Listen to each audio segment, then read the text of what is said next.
The day I found out my late grandmother's handmade bedroom furniture was gone, I felt a piece of my history vanish. My father had sold the set she built with her own hands. He sold it to fund an all-inclusive beach resort trip for my sister's family. And when he finally called me, crying, it wasn't because he was sorry. That furniture was my last tangible connection to her, to the only unconditional love I'd ever known in that house. He turned her legacy into a week at a beach resort. And in doing so, he answered a question I'd been afraid to ask my entire life. My grandmother built that bedroom set the summer I turned 7, the same year my parents decided I was the independent one. She was a quiet woman with sawdust in the wrinkles of her hands and a workshop in her garage that smelled of pine and patience. She didn't buy me presents from a store. She asked me what kind of bed a brave girl might dream in. I told her I wanted a castle. She smiled and said, "We can do a fortress." For 3 months, I spent weekends in her garage. She taught me how to sand wood until it felt like silk, how to measure twice, how to listen for the right sound a nail makes when it's seated properly. My father would drop me off with a sigh, always in a hurry to get back to my sister's weekend activities. He called it keeping me busy. My grandmother called it passing on a language. She built the sturdy bed frame with carved posts. I helped assemble the slats for the mattress. She built the matching dresser with 5 smooth drawers. I stained the knobs a deep oak color. When it was done, she put her hand on the headboard and said, "This will hold you. Long after I'm gone, this will hold you." It was the only thing in my childhood that ever felt built just for me. The division in our house wasn't loud. It was in the quiet allocation of resources. My sister was the event. I was the aftermath. She got designer jeans for back-to-school shopping. I got a gift card to a discount store with the amount written in Sharpie on the back. She had birthday parties at a roller rink with a DJ. I had a family dinner where my cake was an afterthought, still partially frozen in the center. When I'd look confused, my father would pat my shoulder. "You don't need all that fuss," he'd say. "You're our low-maintenance kid." They framed my resilience as a choice I'd made, not a situation they'd created. My grandmother saw it. She'd squeeze my hand during those tense dinners, a silent telegraph. She became my sanctuary. When the noise of my sister's endless needs became too much, I'd retreat to my room, to the fortress she built. I'd run my fingers over the carved grooves in the bedpost, feeling the slight imperfection near the base where my 7-year-old hand had slipped with the sander. It wasn't a flaw. It was proof I was there. She died the winter of my senior year of high school. It was a quiet passing in her sleep. The grief felt like a physical hollowing out. At her funeral, my father gave a speech about her kindness, her strength. He didn't mention the workshop. He didn't mention me. Afterwards, back at her empty house, the family gathered to discuss her things. Her wedding ring went to my aunt. Her modest savings were split. Then my father pointed to her living room set, her dishes, her TV. "We'll sell all this." Split the money. I stood in the doorway of her garage, my heart pounding. The tools were already being boxed up by a cousin. But my bedroom set was in my room at my parents' house. It was mine, wasn't it? I found my voice small and shaky.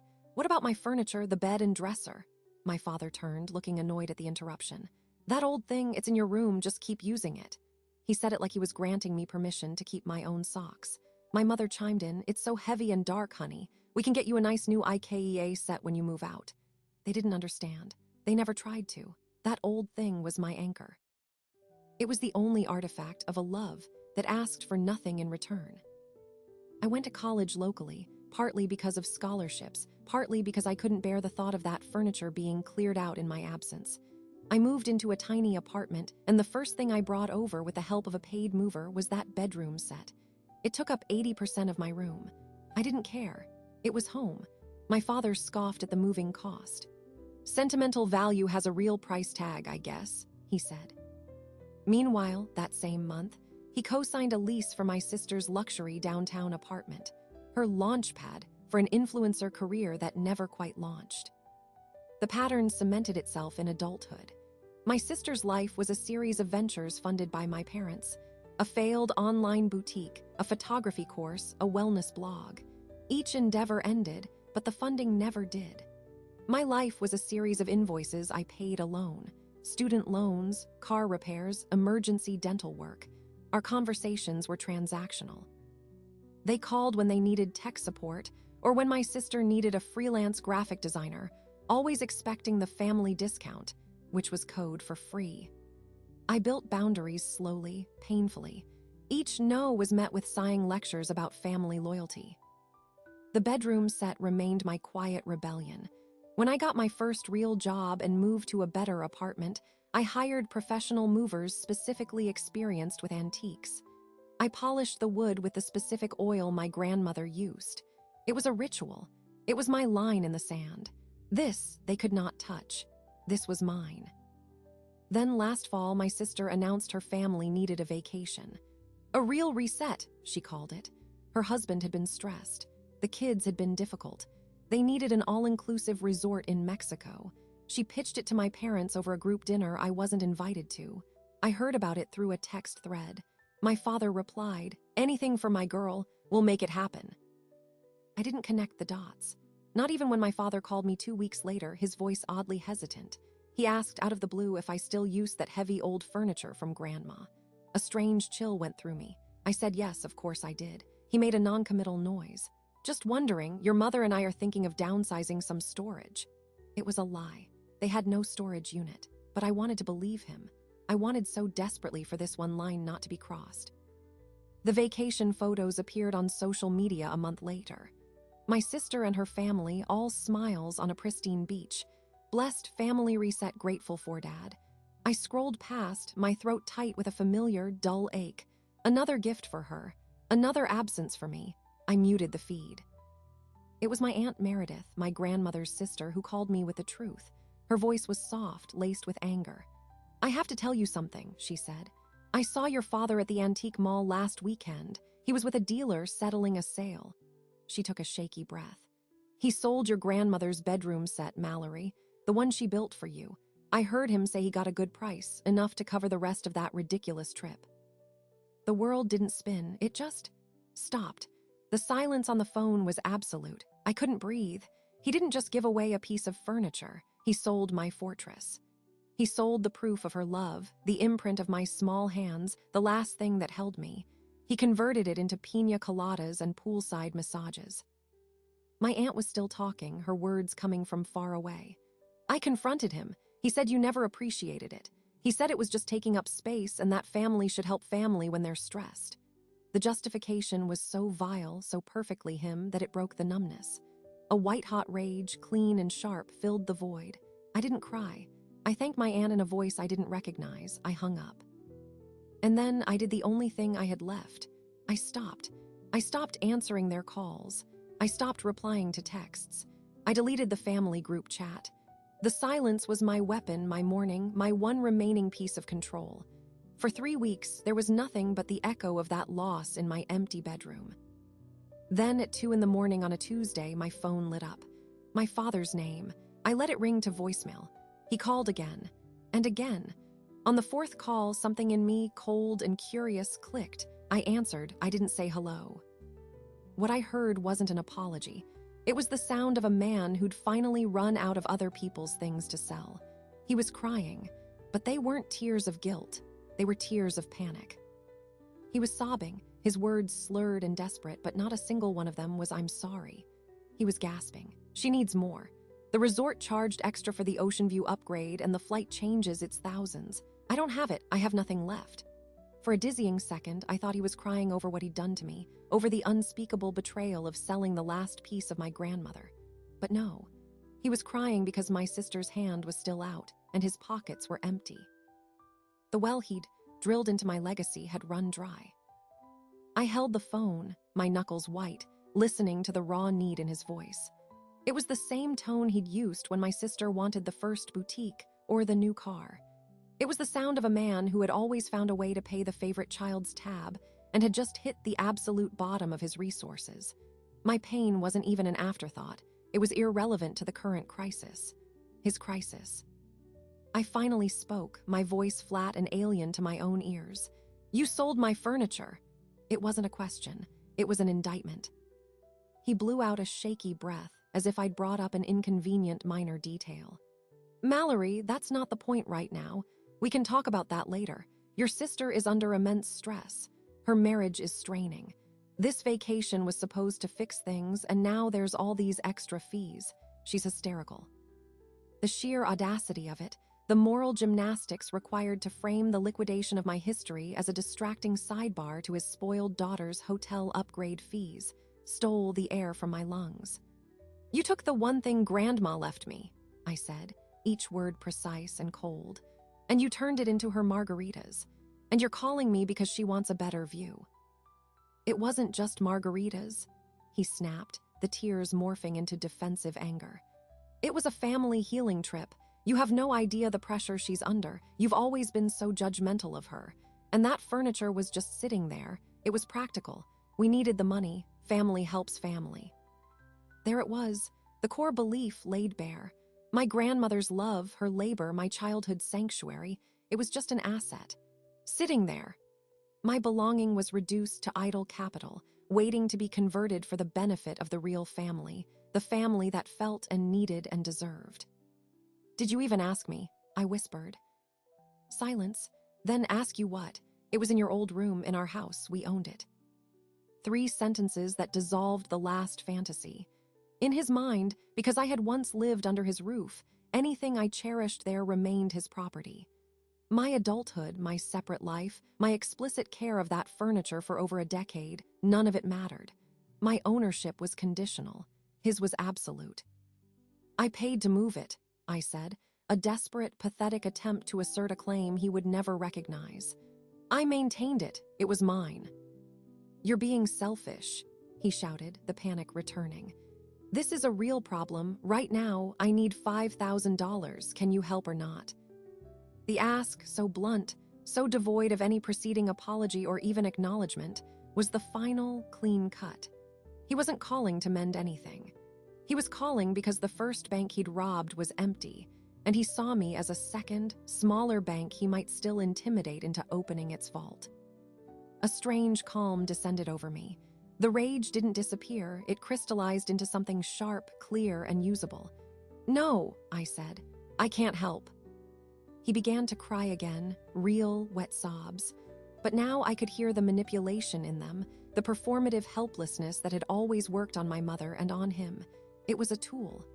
"You don't understand," I promised her. "I can't let her down. What am I supposed to do?" I looked around my apartment, at the empty space where the dresser had been, at the ghostly outline of the bed frame on the floor. I saw the years of being the backup plan, the emotional support animal, the low-maintenance kid. I saw my grandmother's hands sanding that wood, and I knew with absolute certainty what I was supposed to do. "I have one response for you, Dad," I said, my voice now terrifyingly steady. "Listen carefully." I hung up. I didn't slam the phone. I pressed the button gently and set it down on my kitchen counter. The silence that followed was louder than his sobs. It was the sound of a door closing, not with a bang, but with the final, soft click of a lock engaging. For 2 days, I moved through my life in a detached haze. I went to work. I answered emails. I made small talk. Inside, I was an archaeological dig of grief, sifting through layers of betrayal. The initial shock had worn off, replaced by a deep, simmering understanding. This wasn't a one-time error in judgment. This was the culmination of a lifelong philosophy. My sister's wants were emergencies. My needs were inconveniences. My treasures were their liquidity. I knew my silence was a weapon. I also knew it wouldn't be enough for them. The machinery of guilt and obligation was too well-oiled. So I waited. I didn't have to wait long. The 3rd day my mother called. Her tone was the classic blend of aggrieved and conciliatory. "Your father is devastated," she began, bypassing hello. "We need to have a family conversation about all of this. You shutting us out is so hurtful." I interrupted her. "Did you know he was going to sell my furniture?" A pause, a telling, guilty pause. "We discussed it. We thought you'd outgrown it, honey. It's very juvenile, and your sister was in such a bind." So it was collaborative. This wasn't a rogue act by my father. It was a committee decision where I was the unconsulted donor. "You thought I outgrew the last thing Grandma made for me?" I asked, my voice dangerously quiet. "She's been gone for years, Mallory. Holding on to things so tightly isn't healthy. It's time to live in the present. and your present should include helping your family when we're struggling. The rewriting of history was breathtaking. My sacred connection was unhealthy. Their greed was struggling. My refusal to fund their favoritism was hurtful. The script was so familiar, yet hearing it applied to this, to the physical evidence of my grandmother's love, made it sound utterly deranged. "Where is it?" I asked. "Who bought it?" My mother sighed, exasperated. "Does it matter? It's done. A nice couple from the antique mall. They loved it. They'll probably take better care of it anyway."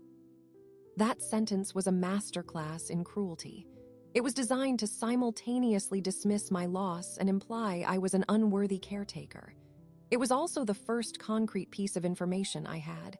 A nice couple. The antique mall. I ended the call with my mother the same way I had with my father. A simple, "I have nothing more to say." Then I got to work. I wasn't seeking revenge in the dramatic sense. I was seeking something more final, emancipation. And for that, I needed documentation. I needed to shift this from a family quarrel to a record of understanding. I started a new document on my computer. I titled it simply, "For the Record." And I began to write. I wrote down everything I could remember about the furniture. The summer it was built, the dimensions, the specific oak stain, the chip on the third drawer from when I dropped a hairbrush. I wrote down its provenance, handmade by Alina Marie Simmons for her granddaughter, Mallory. I wrote down its history of ownership, in my continuous possession and use from age 7 until 3 weeks ago. Then I wrote down the crime.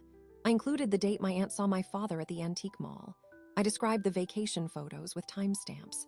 I calculated the approximate value of a solid handmade oak bedroom set, referencing online antique listings.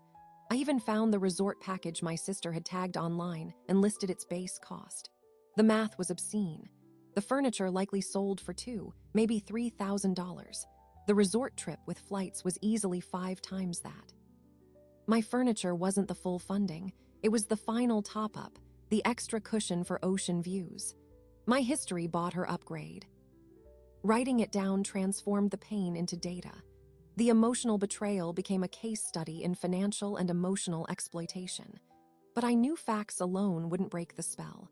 I needed to understand the why at a level deeper than my childhood hurt.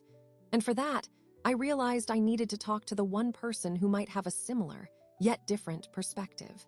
My Aunt Meredith. I called her back.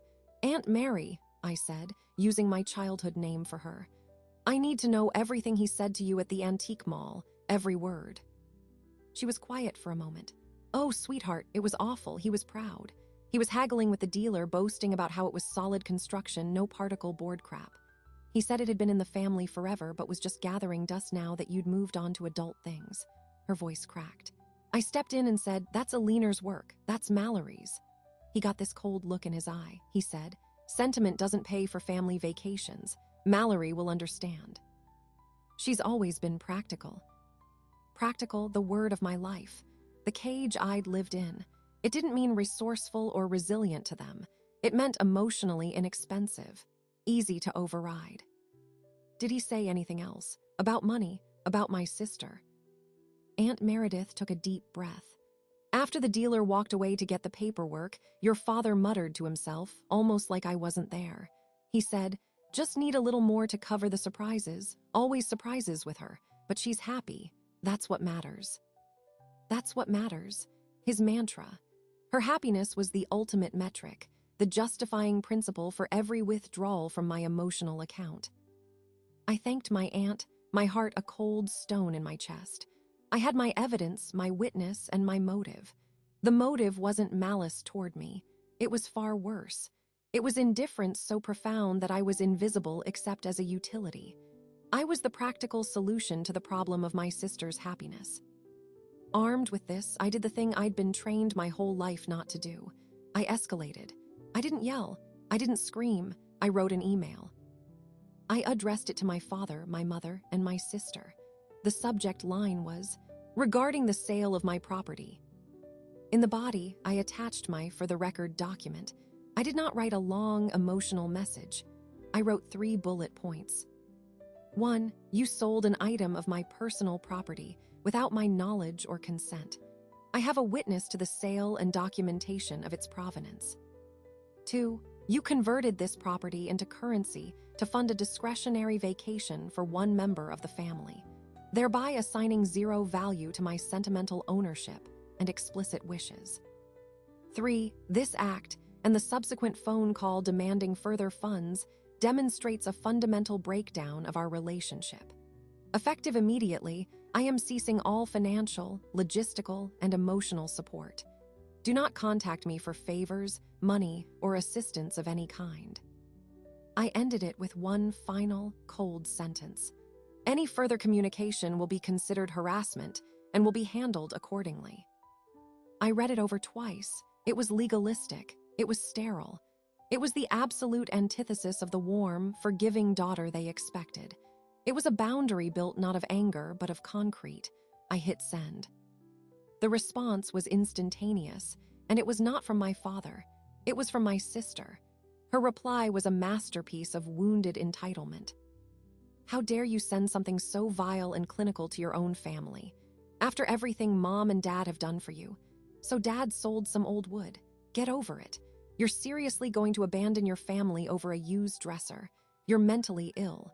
We were going to offer to pay you back a little when we could, but now, after this, you don't deserve a dime. You're dead to me. I read it and I laughed. It was a harsh, dry sound in my empty apartment. There it was, the payoff. In her mind, the possibility of maybe paying back a fraction of the value, a value they had assigned, was a generous offer I had now forfeited by daring to name the theft. My insistence on being treated with basic respect was vile and clinical. Her blissful, funded vacation was the natural order of things. I didn't reply. I filed her email away in a folder labeled evidence. I blocked her number.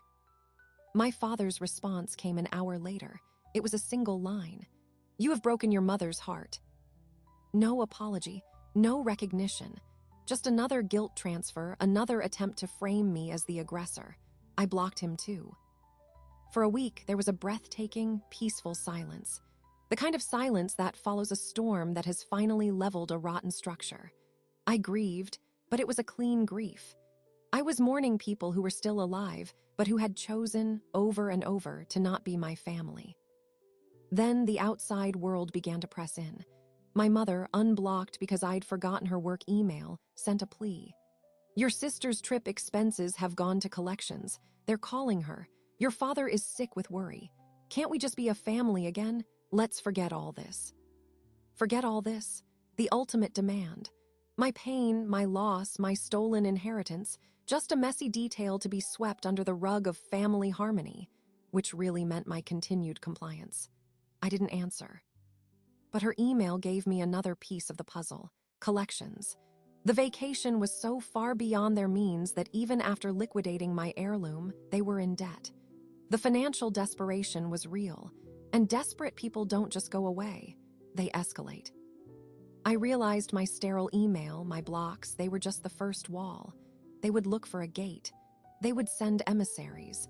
They would use the family network, the one I'd largely ignored, to apply pressure.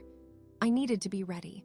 I needed to understand the full extent of what I was walking away from, not just emotionally, but legally, socially. I made an appointment with a therapist, not to be convinced to forgive, but to fortify myself for the long haul. I also consulted, discreetly and for a flat fee, a lawyer. I described the situation: an adult child, a piece of arguably disputed personal property sold by parents. Was it theft? Could I sue? The lawyer, a no-nonsense woman in her 50s, listened carefully. Legally, she said, it's murky. It was in their house for years. Proving exclusive ownership could be expensive and emotionally draining. But, she added, leaning forward, you're not really here to sue them, are you? I shook my head. I'm here to know my rights, to know what they can't do. She smiled faintly. Good, then here's what matters. They cannot harass you. They cannot defame you. Any financial ties, are you on any accounts with them? Any shared assets? I wasn't. My independence, my practical nature, had protected me in this one way. I had no joint accounts, no co-signed loans. I was a separate financial entity. The strongest thing you have, the lawyer concluded, is the story. The documented pattern. If they try to drag you publicly or rally family against you, you have a clear, chronological narrative of exploitation. It may not hold up in small claims court, but in the court of family opinion, it's powerful. Stay calm. Document everything. And remember, no is a complete sentence. I left her office feeling clearer. I had a strategy. I was no longer a wounded child reacting. I was an adult managing a crisis. The furniture was gone. I couldn't get it back. The family I'd hoped for was gone, too. What I could control was my future. I bought a new bed, a simple, modern platform bed. It wasn't a fortress. It was just a place to sleep. I didn't love it. But I didn't need to. It was mine. I bought it with my money, and no one could sell it out from under me. Then, as I was assembling it with an Allen wrench, my phone buzzed with a notification. It was a Facebook message from a cousin I barely knew. "Hey, Mallory, heard things are rough with your folks. Your mom is telling everyone you're having a mental break and cut them off because they wouldn't pay for a vacation for you. She says you're jealous of your sister and making up wild stories. Just wanted to see if you're okay." The campaign had begun, the smear, the rewriting. I was no longer the wronged party. I was the unstable, jealous daughter having a breakdown. My mother was weaponizing the family network, painting my silence as insanity, my boundaries as spite. I looked at the message, then at the half-assembled bed. This was the bridge. This was the moment the private betrayal went public. They weren't going to let me walk away quietly. They needed me to be the villain to preserve their own story. I put down the Allen wrench. I picked up my phone. I had a choice. To engage, to defend, to get dragged into a public mud fight with my own family, or to take the one final, definitive step my lawyer had hinted at. I opened my email again. I started a new message. This one wasn't to my family. It was to everyone else. I didn't write to argue. I wrote to bear witness. I composed a message to my extended family, aunts, uncles, cousins, my grandmother's old friends whose emails I had from funeral arrangements. The subject line was, "An update and an explanation for my silence." I kept it factual, but I let the heartbreak show. I didn't call names. I didn't say my father the thief. I said, "Many of you knew my grandmother Alina and the beautiful furniture she built. That bedroom set was the last physical piece of her I had. Last month, it was sold without my knowledge to fund a vacation for my sister's family. When I expressed my hurt, I was called selfish, jealous, and told to get over it.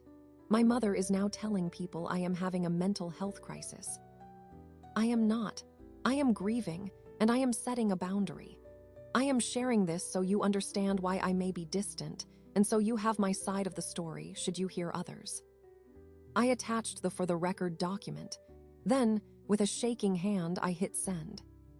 The fallout was both immediate and seismic. Within an hour, my phone began to light up.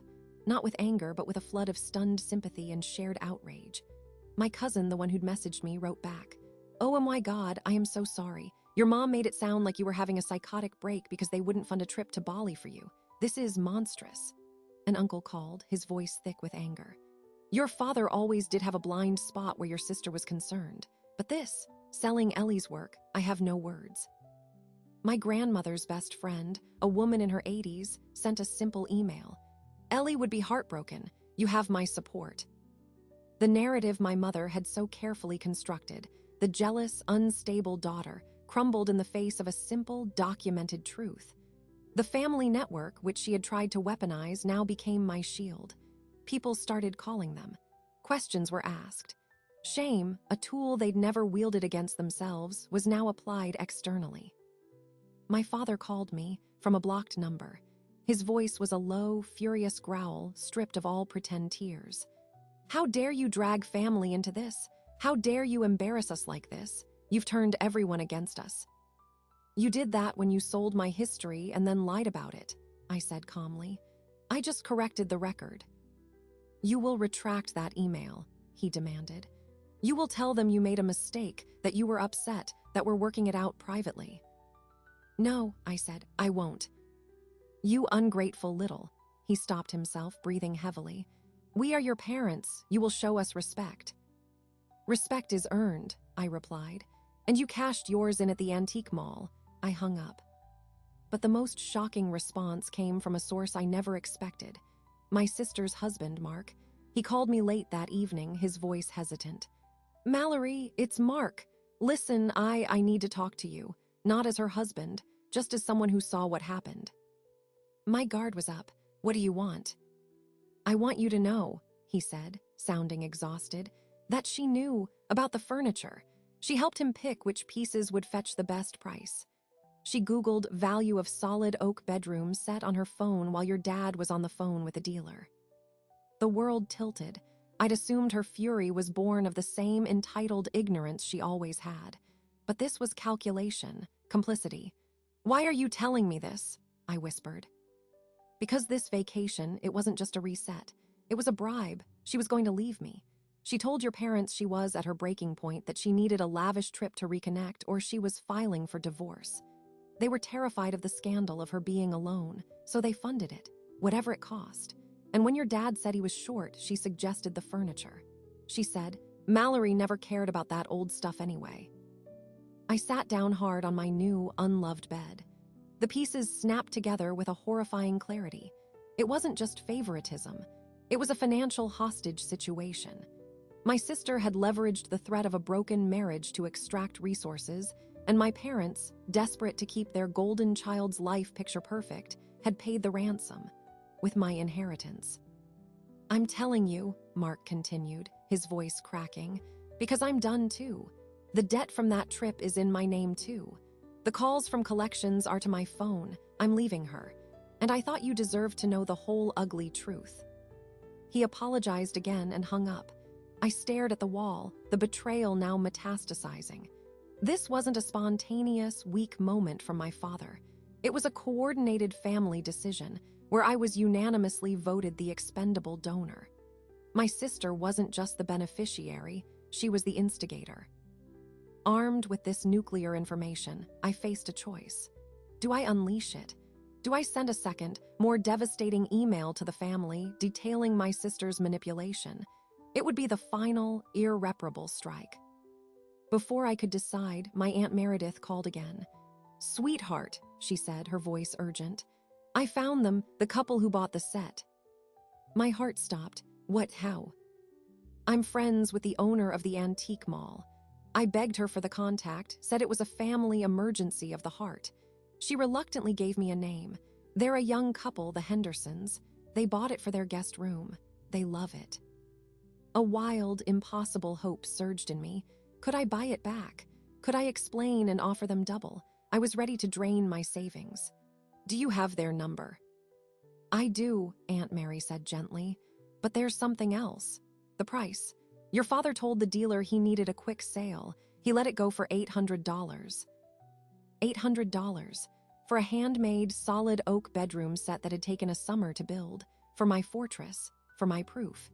He'd fire-sold it for maybe a tenth of its value. The resort trip with upgrades was over $8,000. My entire history was worth less than 10% of her happiness. The number was so small, so insulting, it felt like a physical slap. "Call them," Aunt Mary urged. "Hear their voices, it might help." I waited a day, gathering my courage. Then I called the number. A woman answered, bright and friendly. "Hello." I introduced myself, my voice trembling. "My name is Mallory. I believe you recently purchased a handmade oak bedroom set from the antique mall on Elm. A bed and a dresser." "Oh, yes," she exclaimed. "The Aliner set, that's what we call it. The dealer said the woman who made it was named Aliner. It's stunning. The craftsmanship is incredible. We feel so lucky to have it." Hearing my grandmother's name in her voice, spoken with such reverence, undid me. Tears I hadn't been able to cry finally came. "Aliner was my grandmother," I managed to say. "She built it for me when I was a little girl." There was a long, profound silence on the other end. Then, softly, Oh, my dear, you didn't sell it, did you?" "No," I choked out. "My father did, without asking me." I heard her hand cover the receiver, a muffled conversation with her husband. When she came back, her voice was thick with emotion. "We had no idea. The dealer just said it was an estate sale, a family clearing out an old home. We would never have, we love it, but it's yours. We'll sell it back to you. for what we paid. We don't want profit from this." Their decency was a balm and a new wound. It proved that strangers could understand the value of love and labor, while my own family saw only a financial obstacle. But as we talked, a painful clarity emerged. They lived across the country. The cost to ship the heavy set back would be astronomical, thousands more. They had already refinished one drawer pull that had been chipped. It was no longer exactly as my grandmother left it. It was theirs now, touched by their lives, their care. I couldn't just buy it back. I couldn't rewind time. The furniture in its physical form was lost to me. That chapter was closed. I thanked the Hendersons truly for their kindness. I told them to please keep it, to love it, to tell their guests about the woman named Alina who built it with her granddaughter.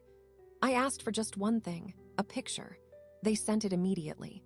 There it was, in a sunny guest room in a house I'd never see, looking beautiful and loved, but out of context.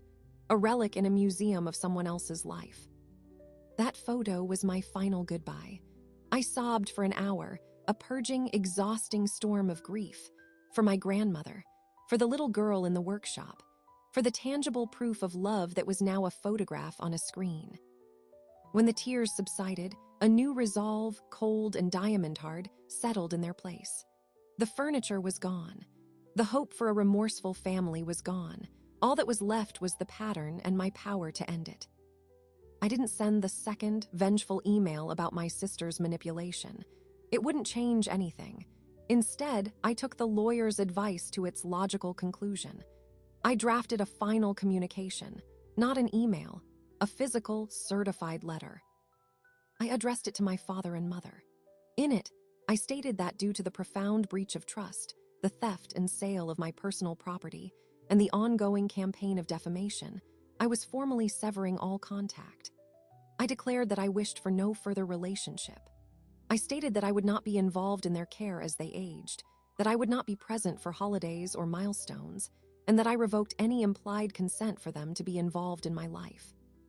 I included printed copies of the for the record document, the screenshot of the resort package, the photo from the Hendersons, and a transcript of my conversation with Mark, with his name redacted for his protection.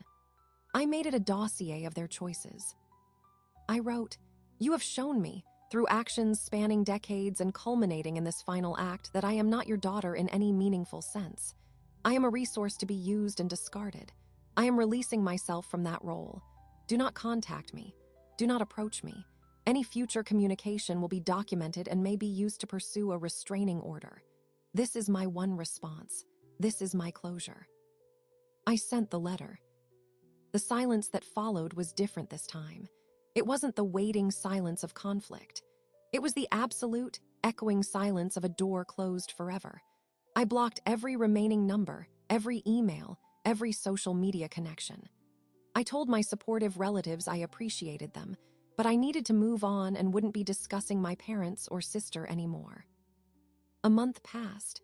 Then, on a random Tuesday afternoon, I was leaving my office when I saw a familiar car idling at the curb across the street. My mother's sedan. She was alone in the driver's seat, just watching my building. My blood ran cold. This was the escalation I'd feared but hadn't truly believed would happen, the physical ambush. I stood frozen on the steps, the instinct to flee warring with a sudden, surging anger. I was at my place of work. This was my sanctuary now, and she was violating it. I watched as she spotted me. She opened her car door and started to get out, her face a mask of weary determination. This was it, the final confrontation they couldn't have over the phone. She was here to play the ultimate card, the mother's guilt, in person. I didn't run. I stood my ground. I had one response left, and it wasn't in a letter anymore. It was in my voice, here on the sidewalk in the broad daylight of my new life.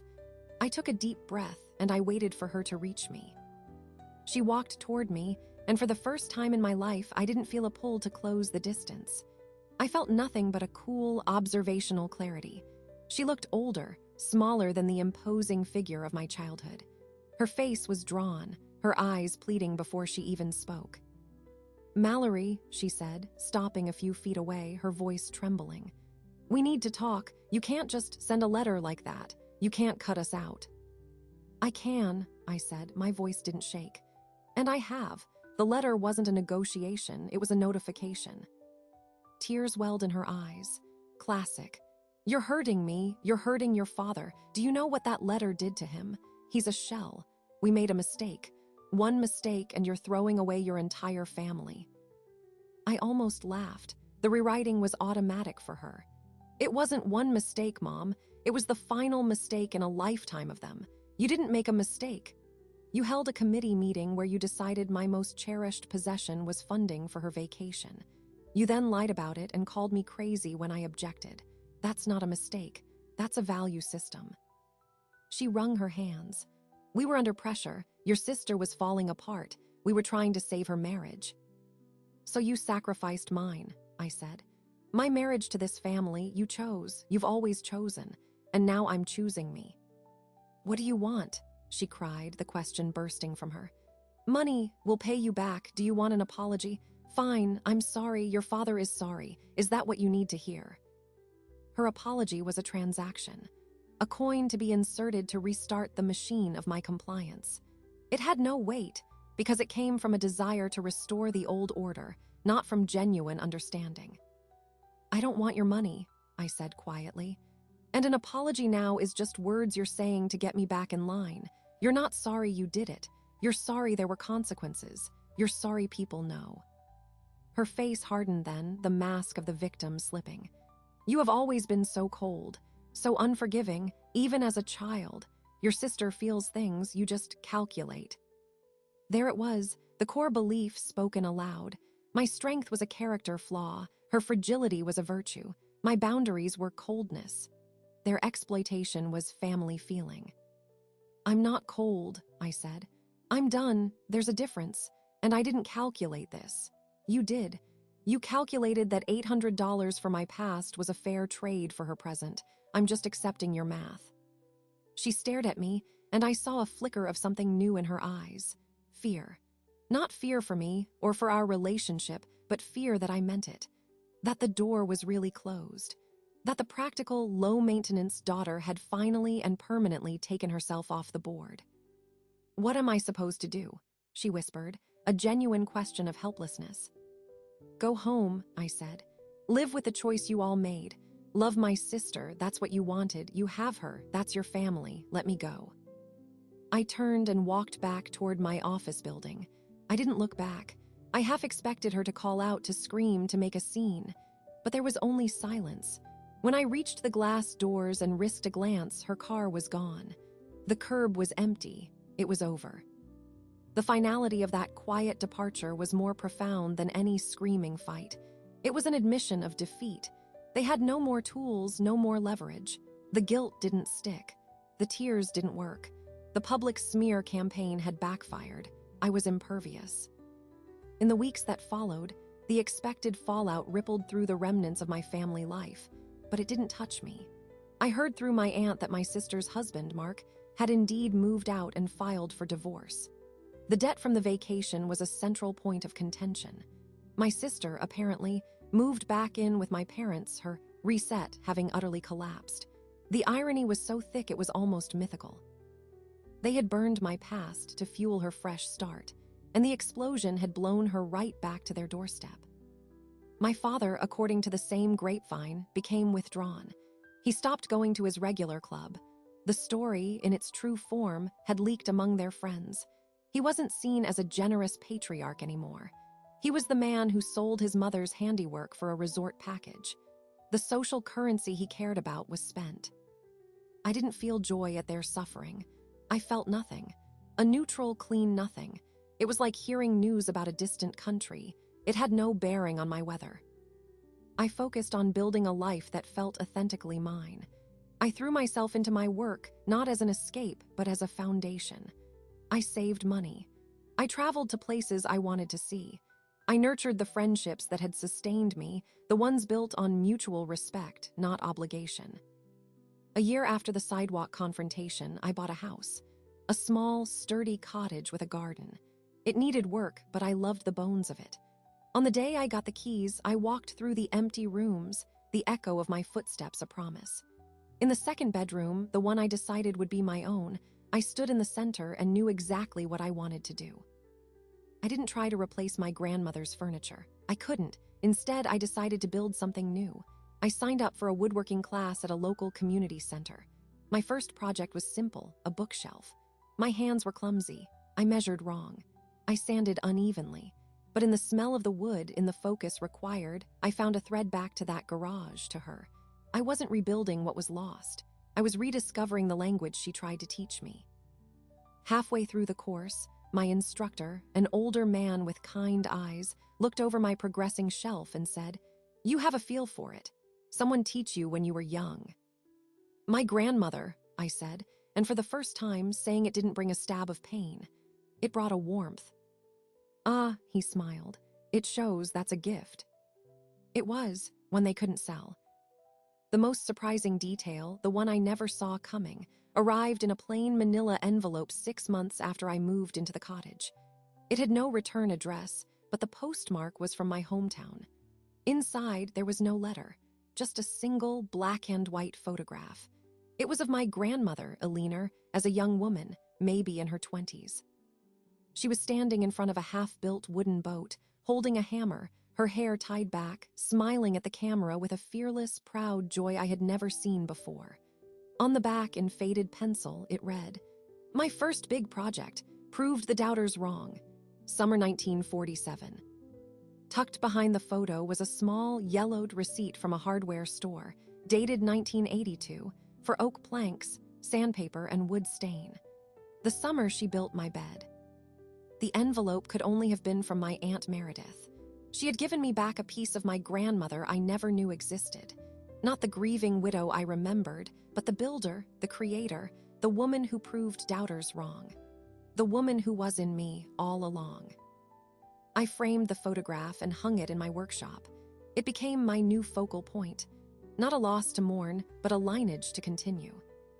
The family I was born into is a ghost now. I hear nothing from them. The silence is permanent and peaceful. The family I am building is made of chosen bonds, of respect, of the smell of wood and the quiet satisfaction of a joint that fits perfectly. My father once sold my inheritance to buy my sister a vacation.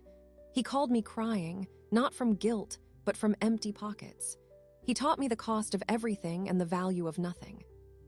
My one response wasn't the silence, or the email, or the letter, or the words on the sidewalk. My one response is this life. This quiet, sturdy, self-built life. It is the only answer that matters, and it is a sentence I am still writing every single day. And as for the furniture, the physical proof of her love, it's gone. But the love itself, the skill, the defiance, the belief that you can build your own fortress, that was never in the wood. She planted it in me, and that no one can ever sell. So what is the price of a memory? What is the worth of a handprint left in wood, of a lesson whispered over sawdust? The market says one thing, a desperate man says another. But the heart that remembers the weight of a guiding hand, knows the true value is infinite. And when that value is exchanged for something as fleeting as a vacation, what you're really trading isn't furniture. You're trading trust. You're trading the right to be called family. This story isn't really about a bed or a dresser. It's about what we choose to keep and what we allow to be taken.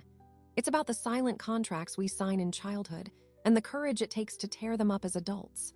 My father believed love was a currency to be spent on the brightest, loudest need. My grandmother believed love was a craft built slowly with intention to hold you through the years. In the end, the most profound inheritance isn't an object. It's the blueprint, the knowledge that you, too, can build. You can build boundaries when your treasures are threatened. You can build a new family when the old one fails its duty. You can build a life, piece by piece, that no one can liquidate without your consent. If you are holding something precious, something that connects you to your past and grounds you in your worth, guard it. Not just from thieves, but from the well-meaning people who call it just stuff. Not just from strangers, but from family who see your sentiment as their liquidity. Your history is not their emergency fund. Your love is not their line of credit. And if you have already lost something irreplaceable, not to time, but to betrayal, know this. You are not just grieving an object. You are grieving the person you were when you had it, and the people you thought would protect it. Let that grief become compost. Let it feed the roots of what you grow next. Our channel is dedicated to stories like this one, stories of quiet betrayal and roaring resilience, of the lines we draw and the bridges we burn to save ourselves. We believe that sharing these truths is how we light the path for each other. If this story resonated with you, if you've ever had to calculate the cost of your own history, hit subscribe. Your support allows us to keep telling the tales that remind us we are not alone in the reckonings. Turn on notifications so you never miss a story. Thank you for listening. Thank you for remembering that the things we build with love are never, ever just things. They are maps, they are proof, they are us. Until next time,